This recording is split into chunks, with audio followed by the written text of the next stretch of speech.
ఇయాలైతే మా ముస్లిం స్టైల్‌లా మేమైతే ఎప్పుడు గూడా ఏ ఫంక్షన్ ఉన్నా, ఏ పెళ్ళిళ్ళున్నా, ఇంట్లో ఏదైనా చిన్న ఫంక్షన్ ఉన్నా, ఆదివారం వచ్చినా మేమైతే గిట్ల దాల్చిన చేసుకొని తింటాం. అంటే బొక్కలతోని చేత్తాం. అంటే మన మటన్ బొక్కలుంటాయి గదా! బొక్కలు మంచిగా గిట్ల పప్పులేసుకొని బాగా మసలబెట్టి ఇగ ఇది చేసుకొని తింటే మస్తు టేస్టీగుంటది. ఆరోగ్యానికి ఆరోగ్యం, బలానికి బలం. ఈ చలికాలంలో అయితే ఎక్కువ ప్రిపేర్ చేసుకొని తినొచ్చు. ఎందుకంటే ఎముకలంటే మనకు బలం గాబట్టి అందులో జ్యూస్ అంతా పప్పులో పడిపోయి మనకు మంచి హెల్తీ పప్పు అయితే రెడీ అయితది. ఇగ మన రెసిపీలకైతే పోదాం. ఫస్ట్ అయితే కుక్కర్ తీసుకుంటానా, ఇక మా ఆయన చేత్తాడు. ఆ కుక్కర్‌ల ఒక కప్పు మనమైతే కందిపప్పు ఏసుకోవాలి. హాఫ్ కప్పు ఎర్రపప్పు ఏసుకోవాలి. మైసూర్ పప్పు. గవి 2 ఏసుకోవాలి. ఇక ఆ తర్వాత టమాటాలు మంచిగా పుల్లగా ఉండడం కోసం ఇక్కడ ఒక 4-5 టమాటాలు పెద్దగా ముక్కలు కడిగేసుకున్నాం. ఇక గిట్లేసుకొని మంచిగా ఉప్పు, పసుపు, కొద్దిగా ఆయిలు ఏసుకొని మంచిగా పప్పు మంచిగా మెత్తగా ఉడికే వరకు మనమైతే ఒక 3-4 విజిల్స్ వచ్చే వరకు మంచిగా ఉడకబెట్టుకోవాలి. ఇలా మనము పచ్చి పులుసు కూడా ఎత్తాం. అంటే పచ్చి పులుసు అంటే చింతపండు రసం వేసుకుంటాం. దాంతో పాటు ఇక దీనికి పప్పుకు సరిపడా కారం, ఉప్పు, పసుపు, దాంతో పాటు ఆయిలేసుకొని మంచిగా 3-4 విజిల్స్ వచ్చే వరకు మంచిగా మెత్తగా ఉడకబెట్టుకుందాం. ఇయాలైతే మా ఆయనే చేత్తాండు. ఇక మా ముస్లిమ్స్‌లో ఎక్కడికి పోయినా గిదే ఉంటది. Dalcha special, chicken fry, mutton fry. Chicken fry తక్కువుంటది. మటన్ ఫ్రై ఎక్కువుంటది. ఇయాల మా ఆయనే చేత్తాండు. ఫస్ట్ అయితే కద్దయితే కడిగేత్తాండు. ఇక సగం కద్దే కడిగేత్తాండు. ఎక్కువేం కడిగేత్తలేడు. మనకి ఎక్కువ కూడా అవసరం లేదు. ఒకవేళ మీరు ఎక్కువ కద్దు ముక్కలు కావాలనుకుంటే ఇక మరి ఎక్కువ కడిగేసుకోవచ్చు. ఇక్కడైతే హాఫ్ కద్దు ముక్క అయితే మంచిగా పొట్టు తీసిండు. పెద్ద పెద్ద ముక్కలు కడిగేత్తాండు. ఇక ఫంక్షన్‌లో అయితే మేమైతే పెద్ద పెద్ద ముక్కలు డైమండ్ షేప్‌లో కడిగేత్తాం. ఇక ఇంట్లో కాబట్టి నార్మల్‌గా కడిగేసుకుంటాను. ఇక పప్పు అయితే మంచిగా ఉడికింది. మంచిగా మెత్తగా రుబ్బుకుంటాండు. ఇట్లా రుబ్బుకున్న ఈ పప్పుల మనం ముందుగానే చింతపండు రసం తీసుకొని పెట్టుకోవాలి. ముందుగానే చింతపండు రసాన్ని పక్కన పెట్టుకోవాలి. ఇక గిట్ల ఉడికిన ఈ పప్పుల మనం మటన్ ముక్కలుంటాయి గదా! ఎముకలు, బొక్కలంటారు. ఎముకలు, బొక్కలు అన్నీ గూడా గిల్లేసుకోవాలి. ఇక మీకు ఇష్టం ఉంటే మటన్ పీసెస్ గూడా ఏసుకోవచ్చు. ఇక నేనైతే మటన్ ఎముకలేసుకుంటాను.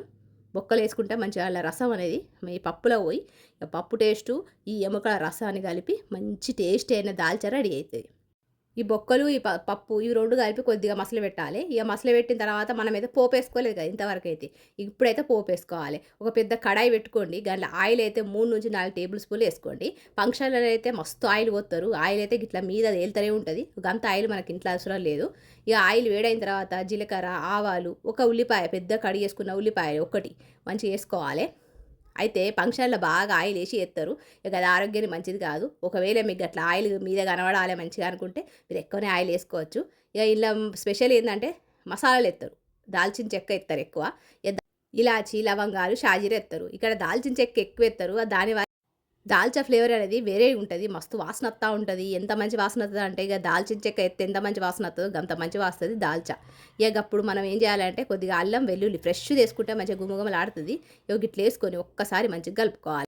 గిన్నెలనే ఒక కరివేపాకు రెమ్మేసుకోవాలి. ఇక మా ఆయనైతే మస్జిద్‌లా, జమాత్‌లా ఎప్పుడన్నా పోయినప్పుడు ఈ చిన్నప్పటి ఫంక్షన్‌లలో అండుతాడు. మస్తు అండుతాడన్నట్టు. పెద్ద పెద్ద భవనాలల్లా 50 కిలోలు అట్లా 100 కిలోల పక్వాన్నయితే అండుతాడు. ఇగ ఇయాలైతే చిన్నదే పక్వాన్న వండుతాండు. ఇగ గిట్లా మంచిగా అల్లం, వెల్లుల్లి, పసుపేసుకున్నాడు. పసుపేసుకున్న తర్వాత మంచిగా కలుపుకున్నాడు. ముందుగానే మనమైతే కద్దు ముక్కలు కడిగేసుకున్నాం గదా! గవ్వయితే ఇట్లేసుకుంటాండు. ఏసుకొని మంచిగా కలుపుకోవాలి. పచ్చిమిర్చి గూడా ఒక 2, 3 చీలికలు తీసుకొని మంచిగా పెట్టుకున్నాడు. ఇక వీటికి సరిపడా ఉప్పు, కారాలయితే మళ్ళేసుకుందాం. ఇక్కడ ఉప్పు, కారం 2 ఏసుకుంటాడు. ఇట్లా ఏసుకొని మంచిగా కలుపుకోవాలి. కింద మాడిపోకుండా ఉండడం కోసం మనం నీళ్లు అయితే కొద్దిగా పోసుకోవాలి. ఇక్కడ ఒక చిన్న గ్లాస్ వాటర్ అయితే పోసుకొని కొద్దిగా మసలిద్దాం. మసలిచ్చిన తర్వాత మళ్ళొక్కసారి ధనియాల పౌడర్ తీసుకుందాం. అంటే ధనియాల పౌడర్ ఏసుకోవడం వల్ల కొంచెం ఫ్లేవర్ అయితే మంచిగుంటది. జీలకర్ర పౌడర్, ధనియాల పౌడర్ 2 ఏసుకోవాలి. ఏసుకొని గిట్లా మంచిగా మూత పెట్టుకోవాలి. ఒక 2-3 నిమిషాలు మాత్రమే. ఇక మనం ముందుగానే పప్పయితే ఉడకబెట్టుకున్నాం. అందులో ఎముకలు, బొక్కలు మంచిగా అవి గూడా మంచిగా మసులుతానే. ఇక అవన్నీ కలిపి గిన్నెలేసుకోవాలి. ఇక్కడైతే కద్దు ముక్కలు మంచిగా మసులుతానే కదా! ఇంకా చింతపండు రసం అయితే పొయ్యలేదు. ఇప్పుడు పోద్దాం. పప్పును బొక్కలది ఉన్నది కదా! ఆ సూపు అవన్నీ కలిపి గిన్నెలేసుకోవాలి. ఇంట్లోనే మనం చింతపండు రసం కూడా ఏసుకున్నాం. గిట్లేసుకోవాలి. గిట్లేసుకున్న తర్వాత ఇగ కద్దు ముక్కలైతే ఉడకలే. ఇగ కద్దు ముక్కలు, ఎముకలు, పప్పు 3 గూడా మంచిగా చింతపండు రసం ఇవన్నీ కలిసిపోయి మసులుతా ఉంటే ఒక 10 ఇళ్ళ దాకా వాసన పోతది. ఎవరబ్బా దాల్చా చేసుకుంటారు, ఎవరో పప్పు చేత్తరు అంటారు. గంత మంచిగుంటది. ఎప్పుడు పప్పు చారు, కట్టి దాల్ అనేది కాకుండా గిట్ల ఒక్కసారి దాల్చా చేసుకోండి. మా స్పెషల్ కట్టి దాల్ గూడా ఉంటది. ఎప్పుడైనా వీలున్నప్పుడు కట్టి దాల్ చూపిత్తా. అది కూడా ఫేమస్ అన్నట్టు మా ముస్లింలా. కట్టి దాల్, దాల్చా అనేది బాగా ఫేమస్. గిట్ల కొత్తిమీర ఏసుకొని మంచిగా మసలబెట్టుకుంటే పప్పయితే రెడీ అయితది. గిట్ల పప్పు రెడీ చేసుకొని ఇట్లా మటన్ ఫ్రై చేసుకొని మేమైతే ఎంజాయ్ చేత్తాను. గిట్లయితున్నది ఇయాల. మరి మీకు నచ్చిందనుకుంటానా. నచ్చితే మీరు కూడా ఇయాల రేపు సండే కదా! ఖచ్చితంగా మీరు ట్రై చేయండి. మటనును, దాల్చా ఈ రెండిటి కాంబినేషన్ అన్నట్టు సూపర్ అన్నట్టు. గిట్లయితున్నది.